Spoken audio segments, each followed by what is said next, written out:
दोस्तों, आज की कहानी है सास का हार हुआ गायब मच गया बवाल। कहानी को पूरा सुनकर जाना। आभा को ससुराल आए 24 घंटे बीत गए थे। उसकी सास सुमित्रा जी मुंह दिखाई में अपना हार आभा को देने के लिए हाथ में लिया था और उसी भीड़ में कहीं रख दिया तो लाख ढूंढने पर भी नहीं मिला। बड़ी बहू प्रीति और बेटी सुनैना आपस में खुसुर फुसुर करने लगी। बहू चुप, आज बहु भोज है, मैं क्या करूं, सोने के भाव में आग लगी है, इसीलिए सोचा अपना ही हार दे दूंगी। साधारण घर की लड़की है, मायके से भी कुछ खास नहीं मिला है, फिर भी हमें सब कबूल है क्योंकि यह बहुत ही शिक्षित है। सुमित्रा ने अपने पति शर्मा जी से कहा। छोटा बेटा कुणाल चुप, कोई ऐसी जगह रख दी होगी जहां ध्यान भी नहीं जा रहा, मिल जाएगा, घबराने की बात नहीं है, दिमाग ठंडा रखो। ये कहकर शर्मा जी भी बाहर चले गए।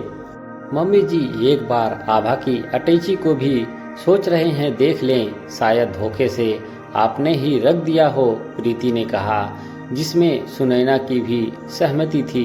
बिल्कुल नहीं, सुमित्रा ने कहा, अब बस बहुत हो चुका, तुम लोगों की हिम्मत कैसे पड़ी, मेरी नज़र और मेरी परख कभी धोखा नहीं खा सकती।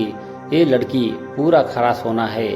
और फिर जहाँ तक घर और घराने की बात है तो मैं खुद एक गरीब घर से आई हूँ, लेकिन मेरी नज़र में कोई देखे या ना देखे पर भगवान सब देख रहा है।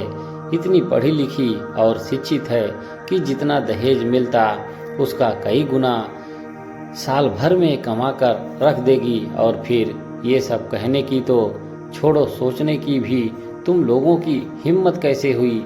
हार मेरा गायब हुआ है ना, मैं देख लूंगी, तुम लोगों को चिंता करने की कोई ज़रूरत नहीं है। बेचारी अभी अपना घर अपना शहर छोड़कर आई है, तब से उसके ऊपर हावी होने का प्लान शुरू, जो हम कभी नहीं होने देंगे। फिर बोली, अब चलो तुम लोग और आभा को रेस्ट करने दो। ये कहकर सास सुमित्रा जी खुद भी कमरे से बाहर निकल गई। किचन में कुलदेवी की पूजा होने लगी। वहीं कलश के ऊपर खूंटी में माला फूल टंगा था, जिसे उतारा गया तो उसमें पेदी में सुमित्रा का हार पड़ा था, जिसे देखकर सब हक्का बक्का हो गए।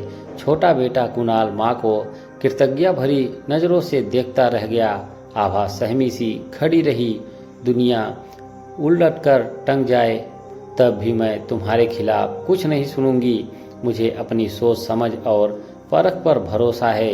ये घर तुम्हारी अपनी नई दुनिया है, जो ईश्वर की कृपा से सदा हंसती बसती रहे। तुम हमेशा खुश रहो, दूधो नहाओ, पूतो फलो, जुग जुग जियो। यह कहकर सास ने बेटे बहू को गले से लगा लिया और अनायास ही सभी की आंखों से आंसू बहने लगे। ये आत्मविश्वास और खुशी के आंसू थे। दोस्तों, कहानी पसंद आई हो तो एक लाइक जरूर करें। धन्यवाद।